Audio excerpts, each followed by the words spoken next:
Shalom, brothers and sisters. Shalom, brothers and sisters. Giving honor and praise unto the Most High, the Creator and the Maker of heaven and earth. We are going to do a short presentation.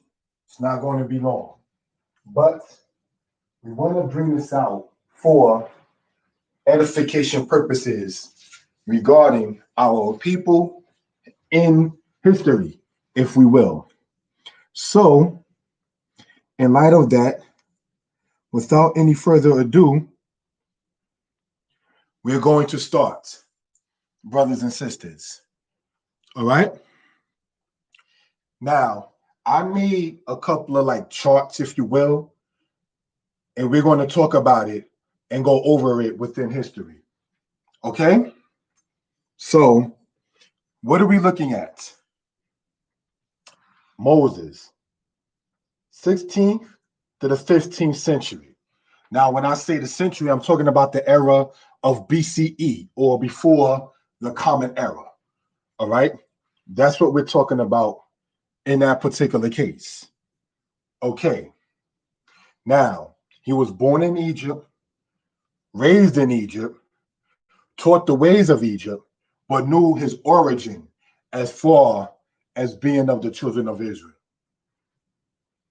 When he met the angel of the Most High, and the Most High spoke to his angel in the book of Exodus 3. You know, it distinctly says in there, if we will, I am the God of thy father, the God of Abraham, the God of Isaac, and the God of Jacob. And in that, he already knew and had an understanding of what he was dealing with in that particular case. So that's something we want to point out for edification purposes in that particular regard. Brothers and sisters, he was sent to bring the children of Israel from, at that time, their particular enslavement, at their particular time, from their oppressor. He was not sent to tell the people to amalgamate, to mix in with, either in seed line or in culture aspect with their oppressors. One of the things to point out in what we call and understand, as said, the law of Moses, right? It distinctly says in there, in Leviticus, after the doings of the land of Egypt, where you dwelt, you shall not do. Okay? So that just goes to show that they already knew what not to do and were given laws on what to do. So that's something that we want to point out for edification purposes, if we will. All right? So now, after Moses, you had the successor by the name of Joshua. All right? Joshua, we're talking about the aspect from the 15th to the 14th century. Now, when dealing in that particular case, and when dealing in that particular aspect, Moses didn't go into the promised land. Joshua, his successor, did. Okay? Joshua led the Israelites through the land of Jordan and through what is referred to as Hayardim, or the Jordan River. Okay? Joshua led the Israelites through several successive wars. And it's also noted they didn't win each and every single one, but they did win the majority in that particular case. When we read in the book of Joshua, chapter 15 to chapter 19, we're talking about the aspect of the scriptures there being what we call redacted to those days and times under the era of David. And then later on, when the tribes had already settled in their own particular land and in their own particular time. All right? Joshua was born as a captive inside of Egypt and did experience the Exodus. Okay. After Joshua passed away, you had an era of judges. This is dated from the 14th to the 12th century BCE. All right. Now, during that particular case and in that particular aspect, brothers and sisters, you had several judges that came up. Tola, Ibzan, Elon, Samson. There were different ones that came up and led the Israelites, that is to say, in understanding the children of Israel, where they needed to be and what they needed to be doing. All right. Now, during the era of the judges, you would have it to where the people at times were, while in their own land, were actually captive to other people. All right. Which is not the best thing. By the time you get to what is referred to as the war between the Midianites and the Israelites and so forth and so on, in Judges, the 11th chapter, you will find it, brothers and sisters, where they were actually speaking about their departure from the land of Egypt 300 years to the timing that we see of in Judges chapter 11. So we can get a timeline and a time frame of what we're talking about in that particular case, if you will. Okay?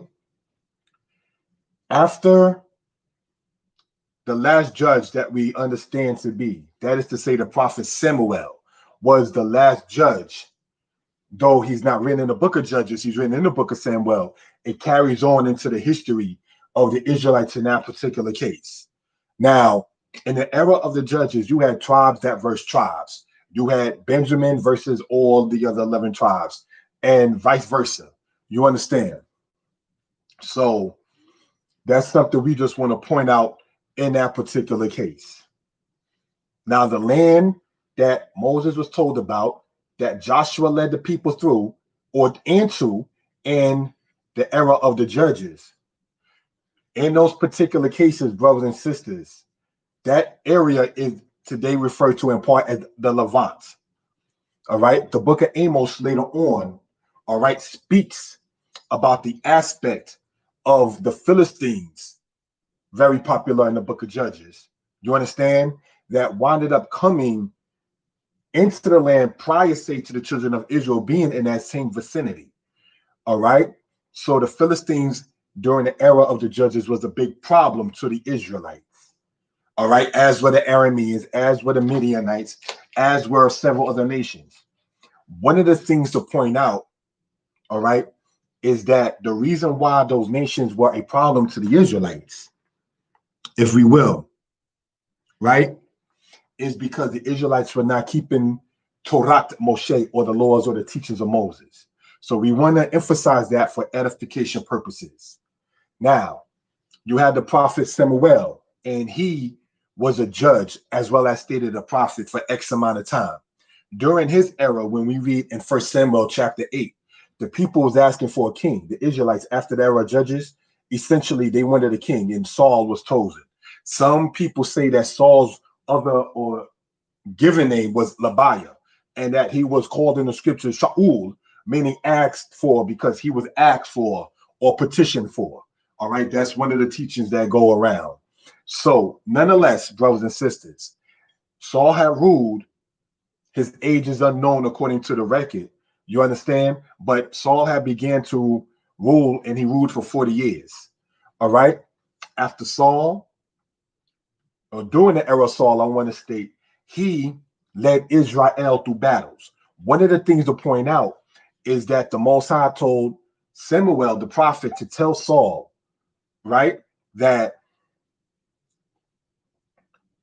Yah, the Creator, remembered what happened with the Amalekites and the Israelites, how the Amalekites attacked the Israelites, brothers and sisters, in battle.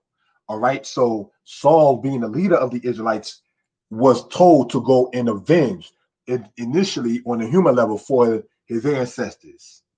All right. So if we know that judges, brothers and sisters, chapter 11, which is decades or so before Saul's existence. If it was 300 years in the era of Jephthah, one of the judges, right, and the Exodus under Moses, that's over 300 years. Saul is told to avenge what happened over 300 years ago, knowing that the Most High, you understand, does not change when you read in the book of Malachi. The time frame means nothing to the Most High. So you can't say there's a statute of limitations once it comes down to the judgment that the Most High is going to bring, be it good or bad. You understand? So these are things we want to talk about for edification purposes. All right.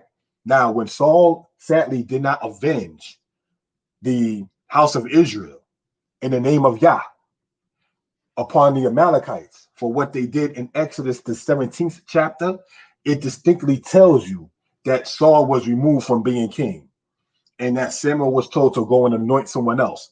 He anointed who we understand later on as David, in Hebrew as Dawid. All right. Now, David ruled for 40 years. During the era of David, we had brothers and sisters, the Israelites conquering other nations. That is to say, like the Jebusites.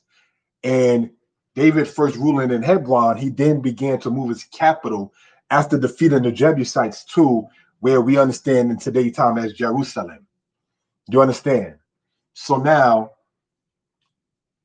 David, which is the father of Solomon, I didn't write it in, but I'm mentioning it, right? He ruled, as stated, for 40 years. He led battles against the Edomites. He led battles against the Ammonites. He led battles against the Philistines. He led battles against different nations and actually had the Moabites tributary to the house of Israel. In that particular case, for X amount of centuries, we're going to address it later about what happened with Israel and Moab. 2 centuries after the era of David is when the Moabites rebelled under the era of Jehoram. All right, but let's move on. So now, Saul, then David. David was married to Saul's daughter named Michal. All right. So now after the era of that, after the era with David, you had Solomon. All right. Solomon said in the language as Shalom, which means his peace or one is of peace. All right. He was known as the wisest man. He was also known for his riches. He wrote the book of Proverbs that we have on record. Now, as time went on, as the book of Proverbs 25 tells us, the kings of Israel copied out the Proverbs of Solomon for future generations. All right. So that's something we want to show for edification purposes.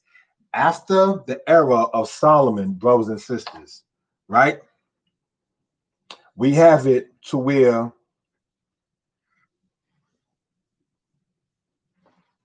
the Israelites were becoming in power in the earth. You had it to where Solomon had fleets of ships going from where the Israelites were, out of a place in the Sinai called Ezion Geber, going all the way around what you call the Horn of Africa, as far as having business in Tarshish, which is Spain. Some people state that the gold that Solomon has today is to be found in a place in Africa called Zimbabwe. Now, what do we want to point out? Solomon was known for his wives. Solomon was known for having children. So one of the teachings is that King Solomon had a son with the Queen of Sheba. Sheba, in this case, being Ethiopia of today, as well as Saudi Arabia. A lot of people attempt to disassociate the house of Judah and having children with the people of the Cushites, I believe, because of one reason, among others. The Cushites or the Ethiopians were never colonized and conquered like the Israelites and the Egyptians. So in movies, right, that Hollywood put out, they can show the Hebrews, the Israelites, as Caucasoid, and they can show the Egyptians as Caucasoid. But you cannot show the Cushites as Caucasoid. All right. So, in talking about the Queen of Sheba, no, let's just talk about the Arabian-looking aspect that you see in modern-day Yemen, and Oman and Saudi Arabia. No, all that vicinity right there from modern-day Ethiopia, Eritrea, Sudan, Egypt, the Sinai, the Levant, Saudi Arabia, Yemen, and Oman, all those people there looked alike as far as complexion goes, aka today understood as black people. Later on in history, we're going to talk about what happened with that in part. Now, Solomon ruled for 40 years. All right. So in the book of First Kings, chapter 6, it says it was 480 years between the era of the Exodus and the fourth year of Solomon when he began to build the temple. This is how, in part, I got the timeline that we're talking about. Moses from the 16th to the 15th, Joshua from the 15th to the 14th, Judges from the 14th to the 12th centuries, all of that being in the BCE era. Okay, so now, brothers and sisters, that's something we want to point out in that particular regard. All right, if there's any questions or comments, please feel free to add or so on inside the comment section in this particular part, if we will. All right. Now, Solomon, sadly, with all of the diplomatic status that he was dealing with, he sadly let his spirituality go and his heart to go from the Most High, and he began to worship other gods, unlike his father David. David wasn't known for idolatry. All right. So Solomon, sadly, was the one who brought in the worship of Molech, which included child sacrifice, the aspect of all of these other people's cultures. He infused within the Israelite culture for some say for political reasons or so forth. But if we remember, David told Solomon something before David's passing, and he said about keeping the laws of Moses. So in light of that, no disrespect, not that anyone's trying to play holier than thou, Solomon, in today's terms, dropped the ball in that particular case. All right.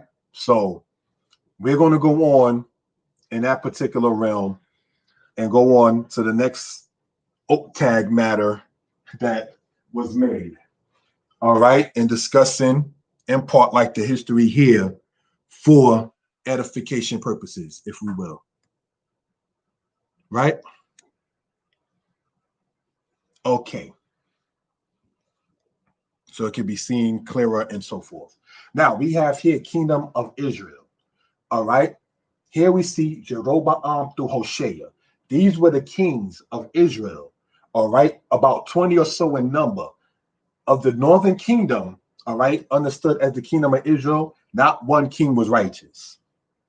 All right. And they went from the 11th century BCE all the way to the 8th century BCE. Now let's understand something. When we say 11th century BCE, that's really 1000 something BCE. And 8th century BCE is really 700 something BCE.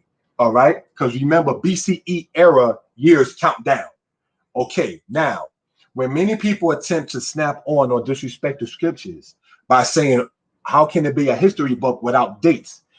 Ancient kingdoms, be it from ancient Sumer, ancient Egypt, ancient Kush, ancient Akkad, ancient Mitanni, ancient Assyria, ancient Babylon, ancient Israel, all of those different nations in history use in today's terminology called a regnal dating system. Regnal, Regnal. Regnal means of the reign of a king. They use regnal dating. So in the era of such and such who ruled, that's how they count the calendar timeline in many cases. So we just want to point that out for edification purposes. Some cultures use an agricultural calendar to sit there and know when something is. Some cultures use the birth of cattle to understand when they do their calendar count. Some people do the solar. Some people did the lunar. Some people did a solar lunar. So we're not going to find in any ancient record, the Bible inclusive, where it's going to say 840 BCE. You're not going to find that in that particular light. So we just want to point that out. So you had Jeroboam, Baasha, Elah, Zimri, Timri, Omri, Ahab, Jehoram, and all these other kings that came up out of the northern kingdom of Israel. Sadly, not one of them was righteous. All right. During the era, now we're going to go here to the kingdom of Judah. You had Rehoboam to Zedekiah, the 11th century to the 6th century BCE. That's to say from 1000 something, brothers and sisters, until 500 something BCE. Now, the scriptures tell us between the house of Rehoboam and sadly between the house of Jeroboam, there was consistent war. all right, which is a sad thing, because we have to remember the Most High said, I'll give you a king in my anger, take him away in my wrath. So Israel, sadly, was never really supposed to ask Samuel or anyone else for a king in the first place. You understand? That was the aspect of we need a man to sit there and lead us. Not we are being led by the Spirit of the Most High. We want a man to lead us, as it says, like the nations.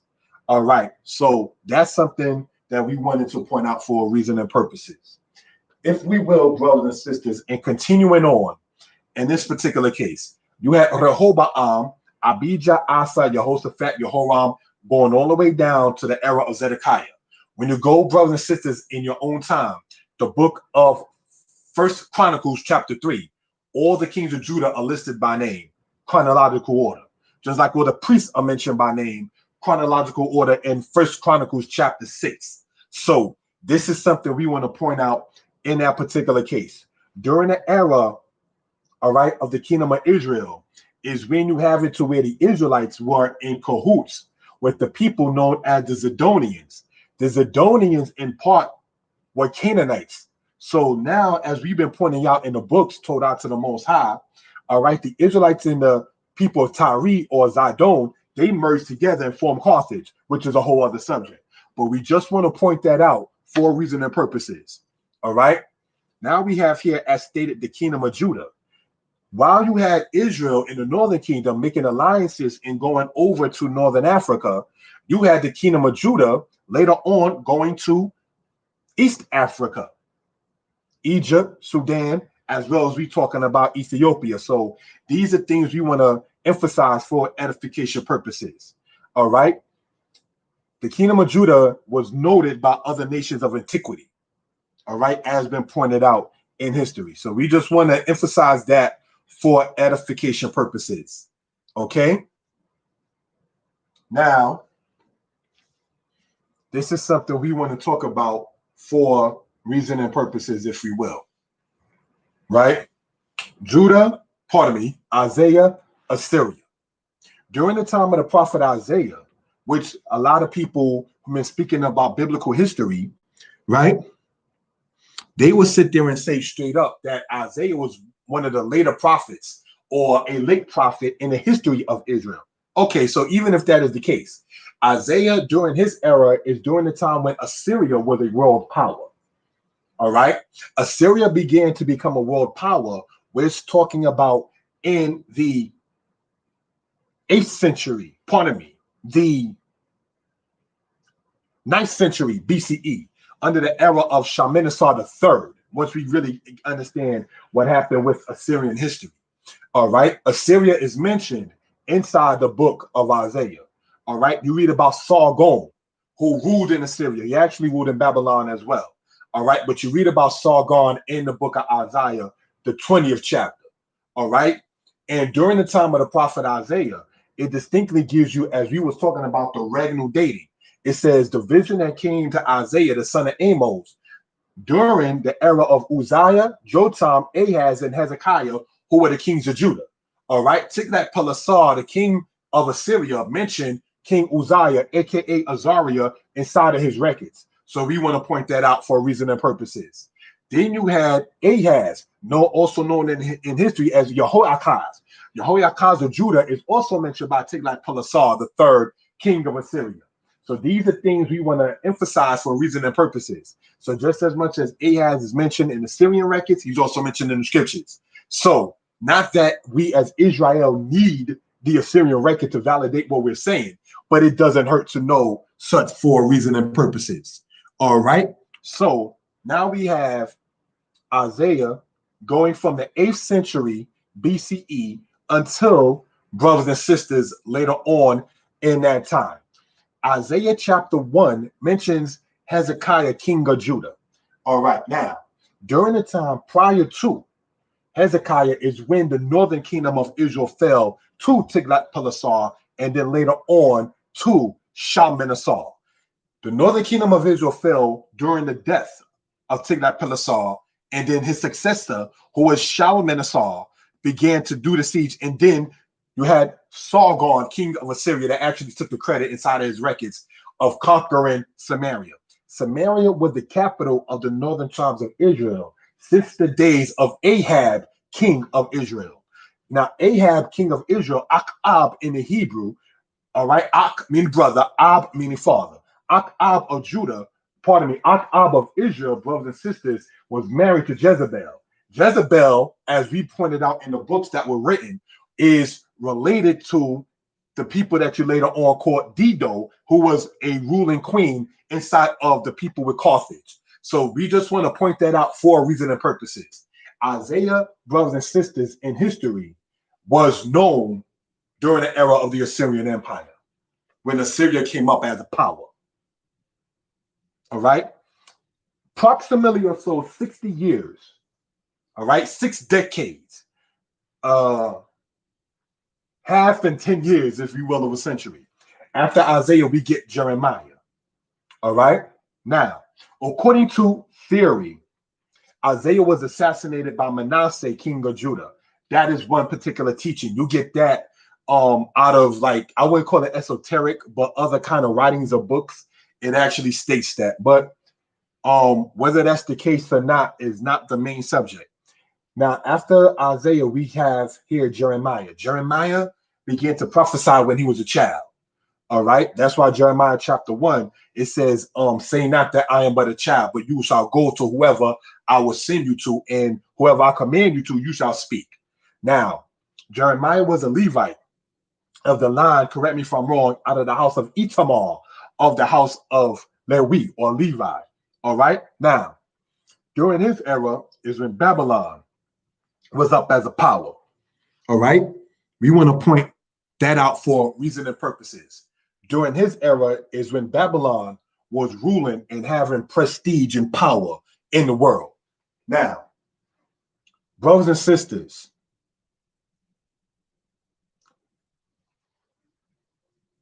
Nebuchadnezzar is mentioned in the book of Jeremiah. When you go, for instance, in Jeremiah, the 25th chapter, right, it distinctly tells you, brothers and sisters, right, about different nations and what they were doing in that particular time in that era of the world. So why do we go over this particular aspect is because it begins to show you that the Israelites, even in our records in the scriptures, talks about other nations and their kings and names. So it's nothing wrong, brothers and sisters, with knowing about the political situations in the ancient times and most definitely not the modern times. Because not to get sidetracked or backtrack, Isaiah chapter 10, it shows you that the Israelites knew about what was going on politically. Jeremiah 25 shows you they knew what was going on politically. All right. That's what we want to point out for reason and purposes. Okay. Jeremiah began to prophesy mainly to the people as we know as the southern kingdom. Nonetheless, he was born in the land of Benjamin. Benjamin was the tribe that was south of the people of Ephraim. By the time you get to Jeremiah, the 4th chapter, you begin to see, brothers and sisters, all right, that it talks about the people of Dan that was still there. So what can we gather from that? When it says, turn thy face to the north, O Jeremiah, and speak to the house of Israel and tell the house of Israel to return. But if Assyria took Israelites prior to the birth of Jeremiah, that means Assyria simply broke down the kingdom of the northern kingdom and not took each and every single person of the northern tribes into captivity. That's why you still had in 2 Chronicles 30, you understand, when Hezekiah, mentioned in the book of Isaiah, right, already was telling the people to keep the Passover. That was in the land of Ephraim and Asher and Zebulun and so forth and so on. Those are some of the northern tribes that, though their kingdom was not there, the people were still there. All right. So this is not to get sidetracked or anything of that sort. But when you go into Isaiah chapter 9, you understand when it says the son has been born unto us and the government is upon his shoulder, that's talking about Hezekiah. All right. Because he had domination over the Israelites that were still within the land, though all of them did not respect him as such as they were who were still in the northern tribes, if we will. All right. So continuing on and what we're talking about here in Jeremiah. Nebuchadnezzar was a Chaldean man who succeeded his father Nabopolassar. You understand? and ruling, if we will, in Babylon, in the 11th dynasty of Babylon. So we want to point that out. What happened politically between Assyria and Babylon in between the time of Isaiah and Jeremiah? Not to jump the chart. This happened. The Battle of Carchemish. The Battle of Carchemish, brothers and sisters, was in the 7th century BCE. Carchemish was a battle that King Josiah sadly attempted to interrupt and was assassinated by Necho II of the 26th dynasty of Egypt. When you go into the book of Kings, it tells you that. You understand? 2 Kings 24, verse 7 and 8. It says the king of Egypt did not come up out of his land because the king of Babylon took all that belonged to the people of Egypt.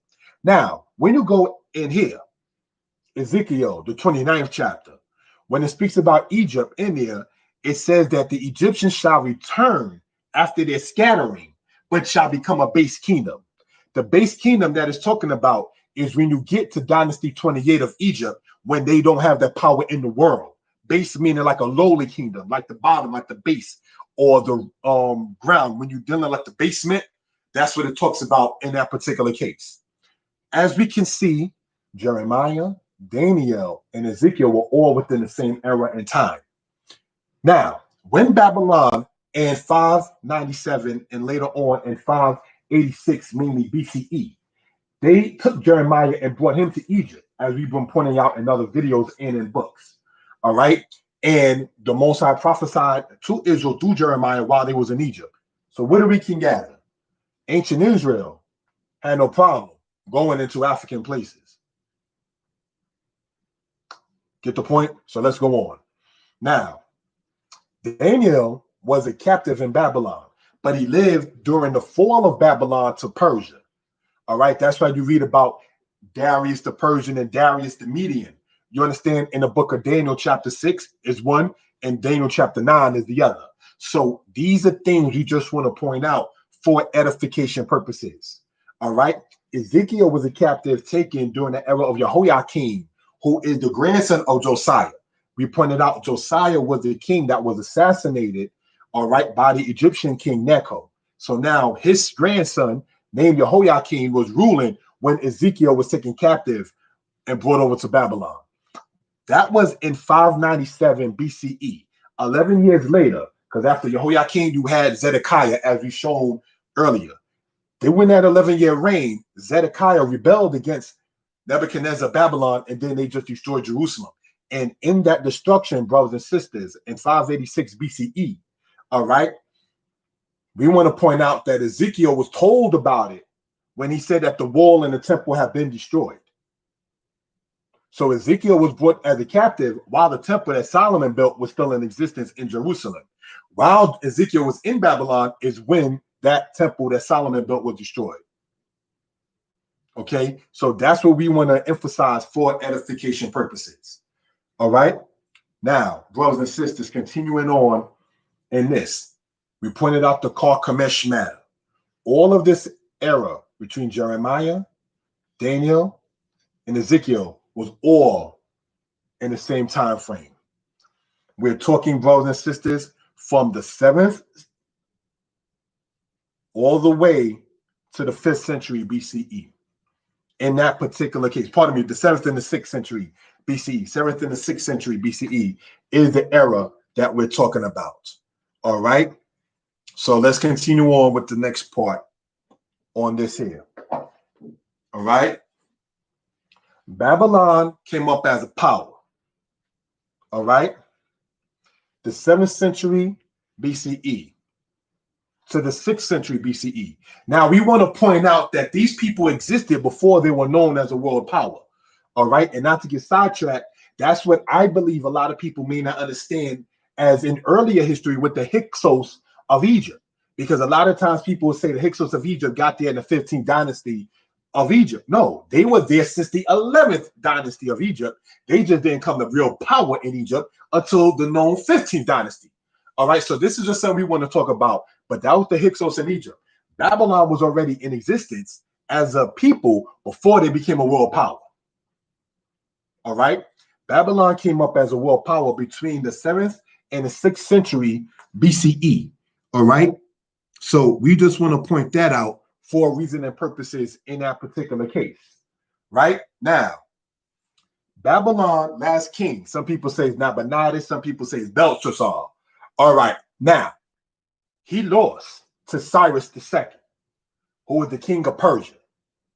Cyrus is who the book of Isaiah chapter 45 talks about. Cyrus is whom the book of Ezra talks about. All right.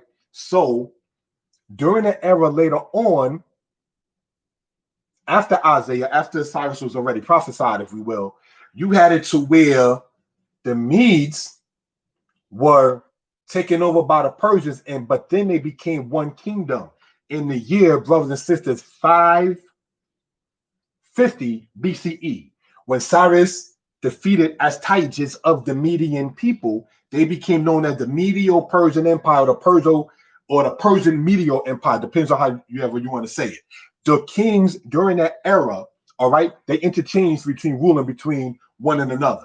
Now, the people of the Medes came from Madai. Madai is from the people of Japhet, all right, the son of Noah. Persia is the people of Elam, in today modern day Iran, all right? So we just want to talk about that and emphasize that for edification purposes.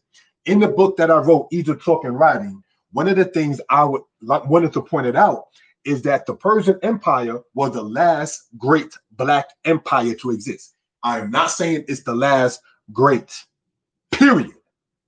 I'm stating that as a world empire. Because you had later on in West Africa, the kingdom of Mali, the kingdom of Senghor, the kingdom of Ghana. You understand? You had the Moors that were in Spain later on in history. But what I'm talking about is a world empire.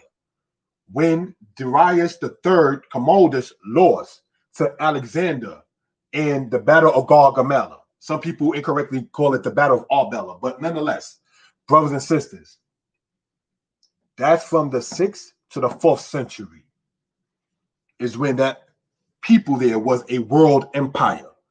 All right, that's what we want to point out in that particular case. Now, I want to emphasize to the people who are in here, all right, Shalom, Hebrew Boy, Shalom, Hefzibah, Shalom, Black Av, Shalom, Mr. Moss. All right, shalom to everybody who's saying shalom to me. I appreciate the love and the respect. All right, now, Greece comes up as a world empire under the era of Alexander, the son of Philip of Macedon, because the Macedonians, brothers and sisters, were coming up as a power, and they took over where, brothers and sisters, the people of the Greeks were. So they became kind of, you may want to say, as a united empire itself. Now, brothers and sisters, now, Alexander, I remember going over this with people in school. Some people say Alexander died of a fever. According to some, that's the story that was being presented, so it won't look too bad. From what I've studied, Alexander would have been slain by his successor, Cassander. Why do I say that? Cassander killed or murdered Alexander the Fourth. That is, say, Alexander's son. It's also understood that Cassander, brothers and sisters, killed Roxana, who is the wife of Alexander. Now, this is not to be disrespectful, but we want to, as in the description of this, talk about it from a Hebraic point. In the Apocrypha, it talks about when the Greeks came to power, wickedness was multiplied in the earth. We talking gymnasiums when it was nothing but males, and it was the culture to not wear any clothes. You understand?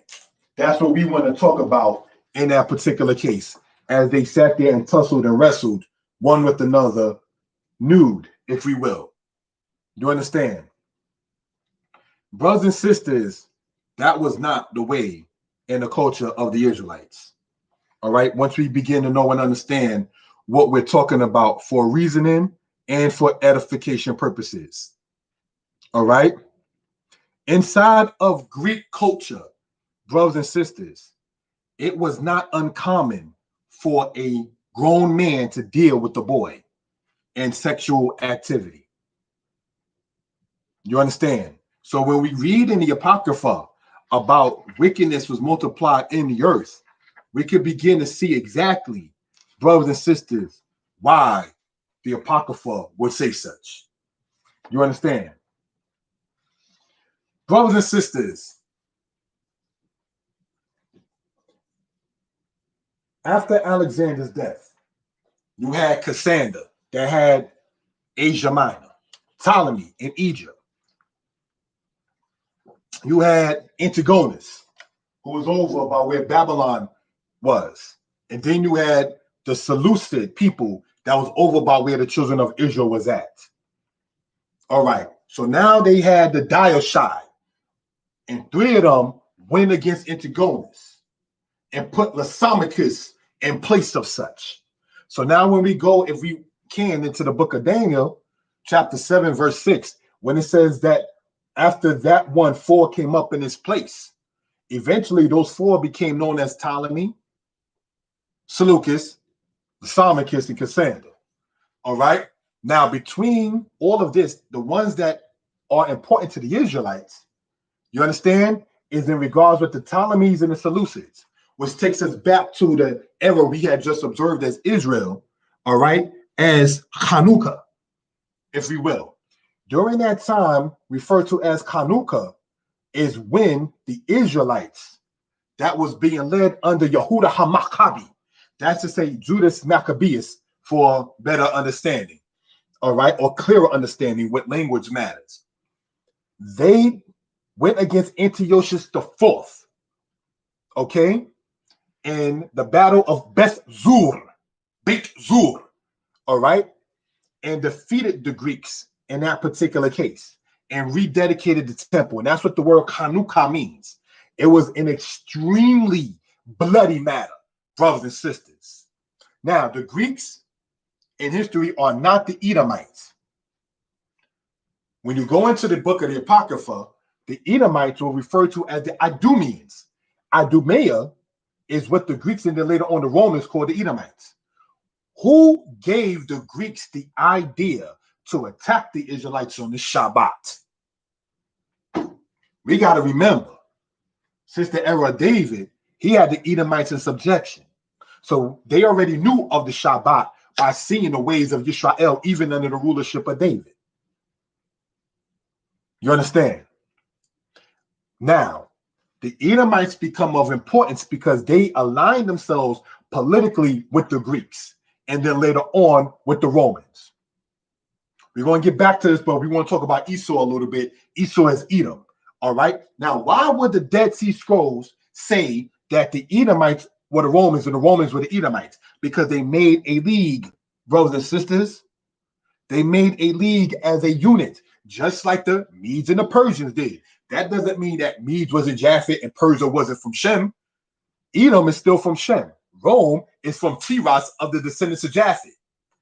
So if we know Esau's history, he could care less about mixing in with Hamites, Ishmaelites. Herod was married to Miriam, who was a descendant of the Maccabean line.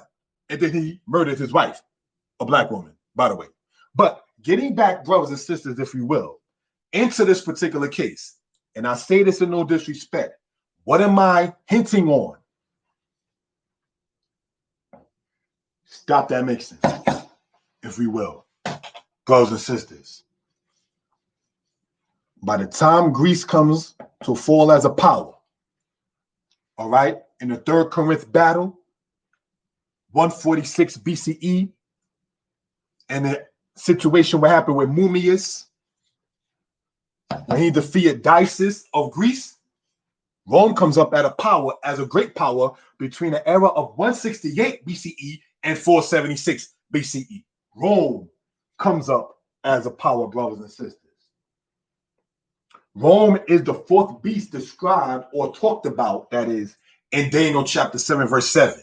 It says this beast broke the earth in pieces and stomped the residue with its feet. That was Rome. Take this part of the land, separate that, take this part, separate that. So how does Rome in part become important to Israel? Because you got it from the 2nd century BCE to the 5th century CE. All right. The Western Roman Empire fell in 476. All right. Internally and then outside forces from the people known as the Vandals. The Vandals today is called Germans. Okay. Now, getting back, if we will, brothers and sisters. All right. Somebody typed in conflict between the Ptolemies and Seleucids was called the Assyrian Wars. All right. That's a new info to look into. Thank you, my brother Moss, and that comment. All right. Now,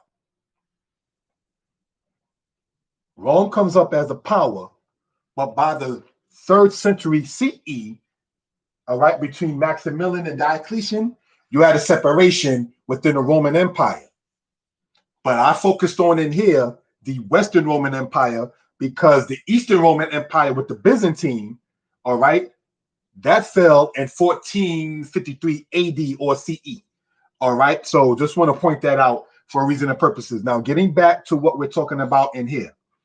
During the era of Rome, you had it to where it was Pompey, then later on, Julius Caesar, then later on, you had Augustus. Augustus was also known as Octavian. Octavian, aka Augustus, defeated Mark Antony in the Battle of Actium in the year 31 BCE. Antipater, who was the father of Herod, was friends with first Mark Antony, and then he decided to become a friend with Augustus. Antipater had Herod as his son. This is the same Herod we was talking about that wound up either, according to some, destroying the temple that Ezra and them built or trying to put his spin into it. The people of the Israelites that were still in the land during the era of Herod rebelled and was very upset, brothers and sisters, because Herod had Greek and Roman culture and temples built in what we understand as the land of Israel, southern and northern kingdom, if you want to call it such. They renamed the place called Shomron, Samaria, which was Ahab's capital in ancient Israel. They named it Sebaste in honor of Augustus.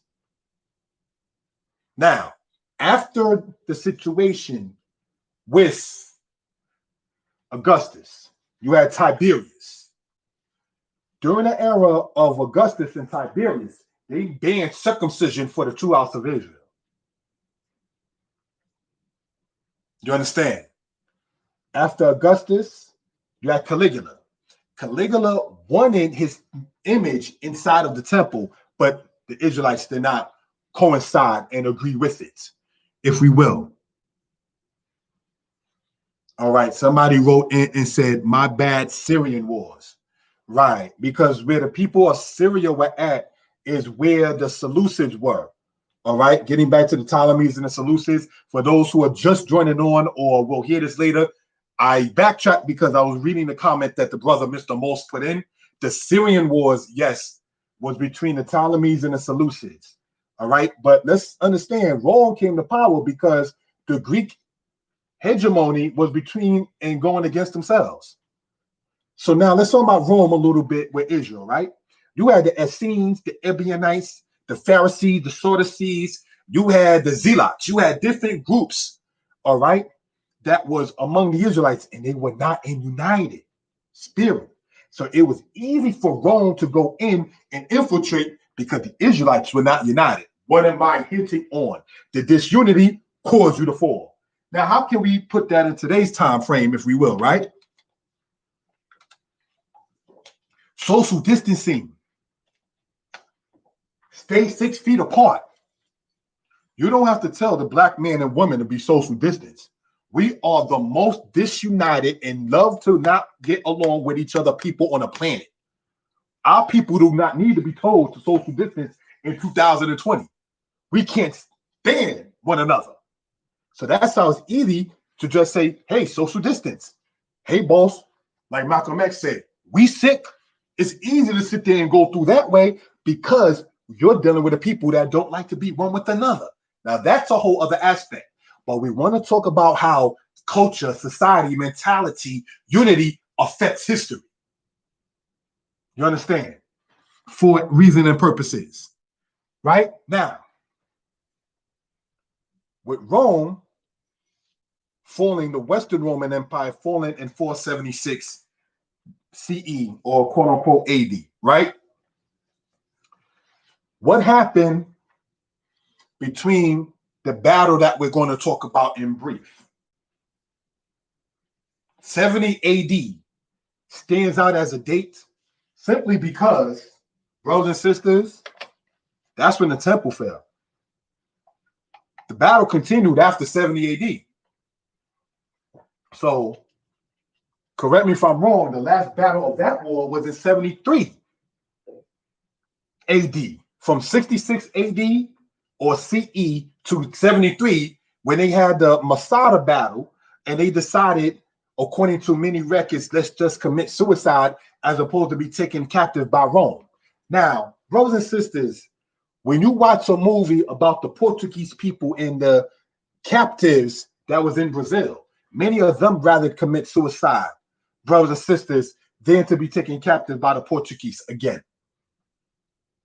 So the slaughter of one another and then self and the battle of Masada is not, no disrespect intended, too far-fetched.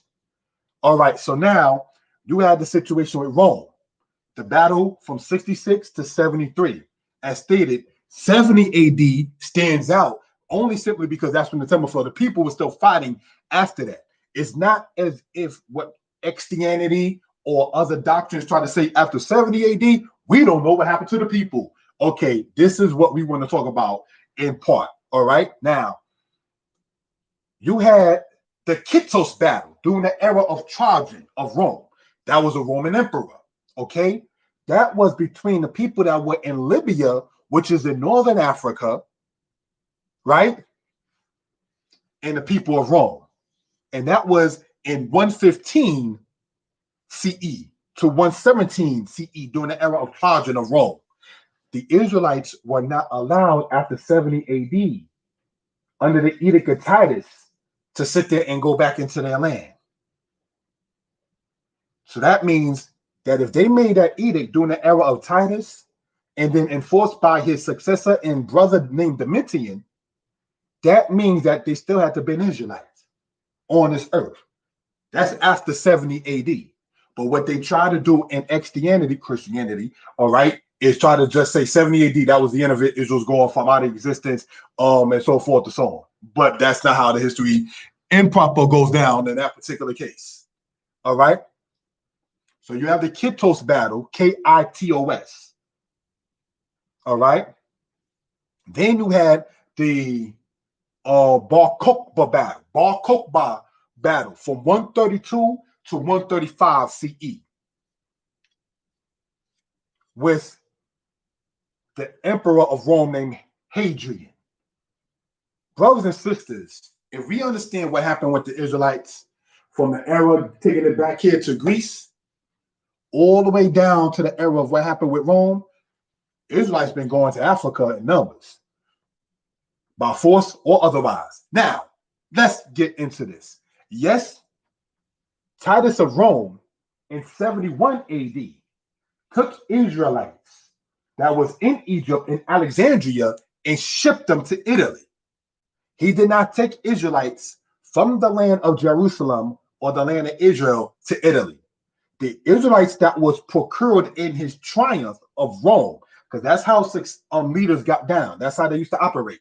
They would bring prisoners as a sign that the people were subdued. All right. The Israelites that Titus took to Rome were already in Egypt. They was in Alexandria, Egypt, from centuries before that when Ptolemy Soter, quote unquote Soter, savior as they want to say, or Ptolemy the First took Israelites there. The Septuagint, what was commissioned but not authored, we want to emphasize that. The Septuagint, which was commissioned but not authored by Ptolemy II Philadelphus, brothers and sisters, was during the 3rd century BCE. The Israelites was already in Elephantine Egypt from the era when Babylon was ruling. We spoke about Israel being in African places since the days of Isaiah the prophet, which was before Babylon even came to power. So if you have Rome here, Israel here, Africa here, and your enemy's coming down, you're going to run to where you can, as the Apocrypha chapter 3 says, wherever they can go for security. So we just wanted to go over that and show in part what we've been talking about for edification purposes. Do you remember we spoke earlier, right? If we will, about the Israelites and where they traveled to and so forth and so on, right? We spoke about Carthage in this presentation. We spoke about African places in this presentation. We spoke about them being shipped, brothers and sisters, to Italy in this presentation. Now, here we're going to talk about the European and the aspect of what happened in part with the Western Hemisphere. The first slave ship, that's what SL.SH, slave ship left from Spain in 1441. Brothers and sisters, the first slave ship left from Spain. It didn't leave from Africa. There were already people of color, black people, if you will, in Spain that was already, be they the Moors that was in power or the other people that was just there as the regular folk. But the first slave ship left from Spain. This was during the era of Prince Henry the Navigator, in that particular era and time frame. We're talking the 15th century CE. All right? Now, brothers and sisters, the first recorded slave ship to go west was in 1518. Now, I want to emphasize this for reasoning purposes. Historians will tell you that the Charles V, who was, brothers and sisters, the grandson of Ferdinand and Isabella, Charles V, brothers and sisters, created what they refer to in history as the asiento. The asiento is the Spanish word for seat, like you're sitting down, S-E-A-T. And it was a Spain-made document for their legal, not moral, but their legal aspect, brothers and sisters, to take people as captives. In 1518, the first recorded going west, because we already understood from the 1400s, they was going to Lisbon in Portugal. Lisbon in Portugal, and later on Liverpool in England is where they was building the slave ships at. So, brothers and sisters, that's something we want to talk about for edification purposes in that particular case. All right?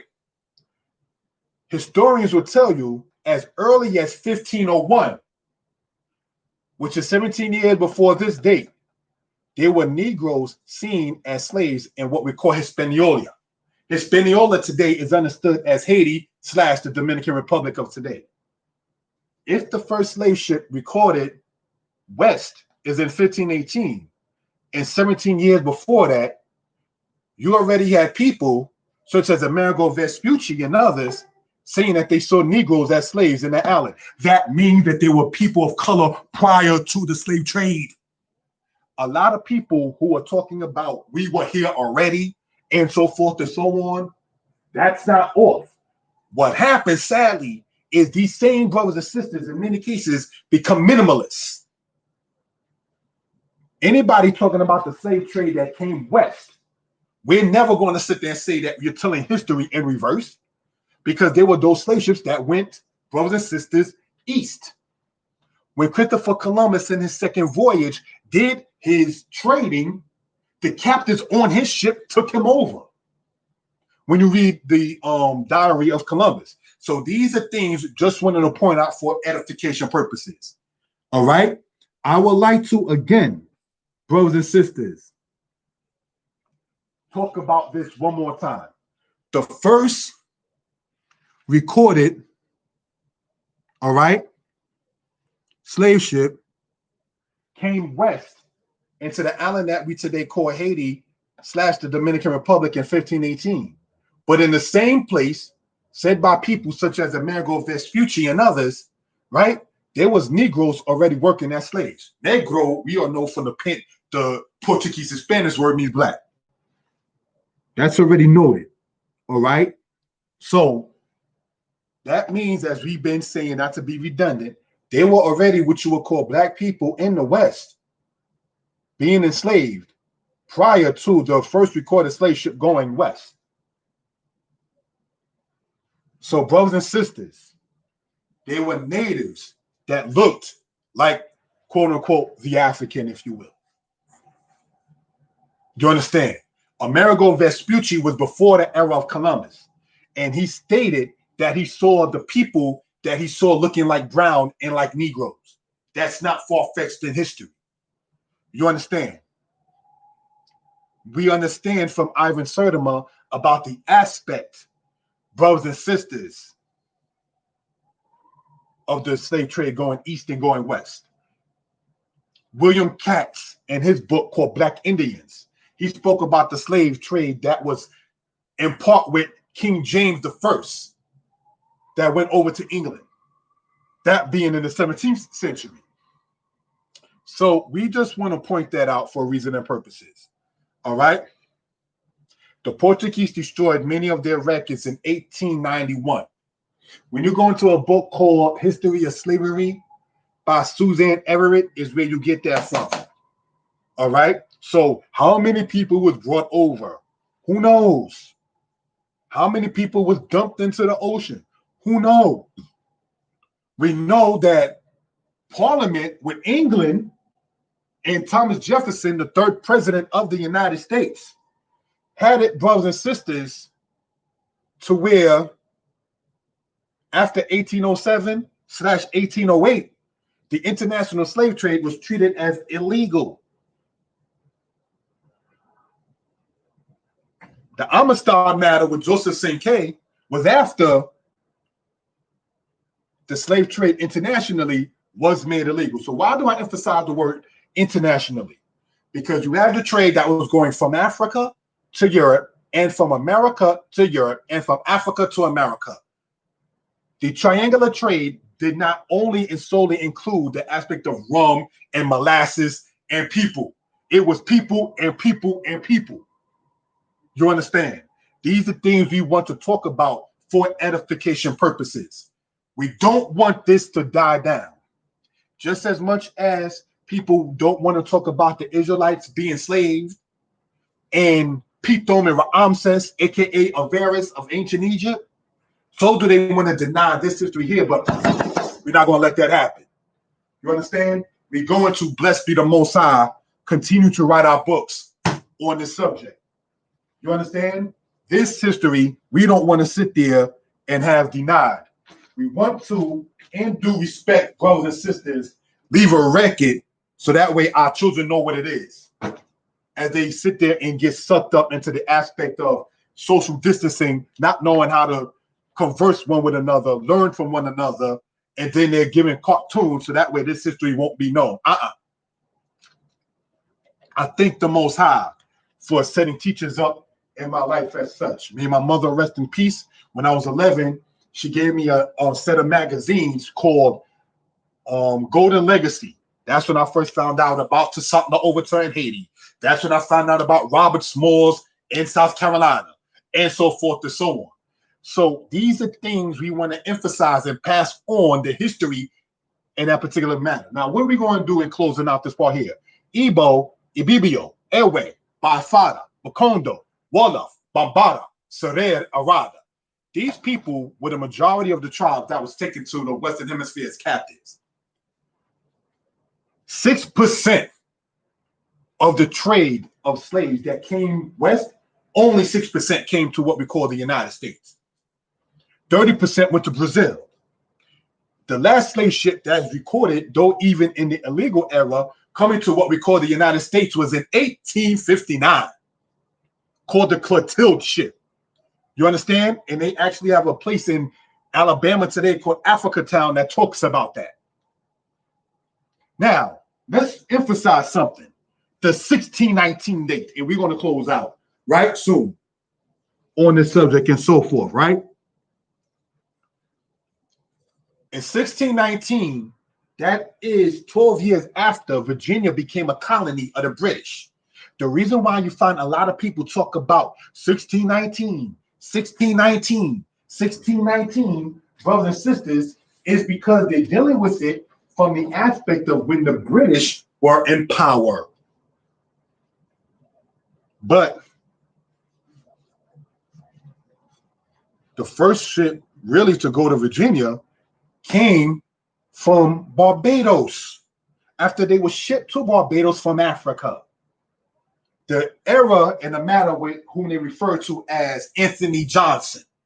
They try to say that Anthony Johnson in the 17th century was the first slaveholder in 1655, forgetting that John Punch in 1640, 15 years before the era and the matter that is of Anthony Johnson, was made a permanent slave because of a slave revolt. Now let's go back to John Wolfe and the matter with George Yardley in 1619. George Yardley was the deputy governor of the colony of Virginia in the era of the 1600s, during the era what they call the 1619 era, right? Now,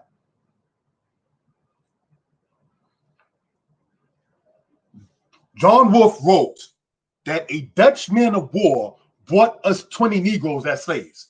All right? If I can be heard, give me a 1. If I can be heard, give me a 1. John Wolfe, spelled W-O-L-F-E, right?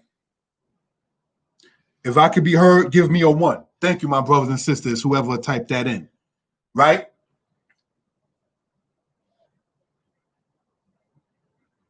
John Wolfe said a Dutch man of war brought us, who is us, that John Wolfe is talking about. Because of the 20 Negroes, we know that terminology, but we want to cite what they were saying, right? That were brought over to Virginia. George Yardley got 15 of them. It took 15 of those 20 to his already prosperous plantations. So what does that tell us, brothers and sisters? That the slave trade was already going on in what we call later on the United States.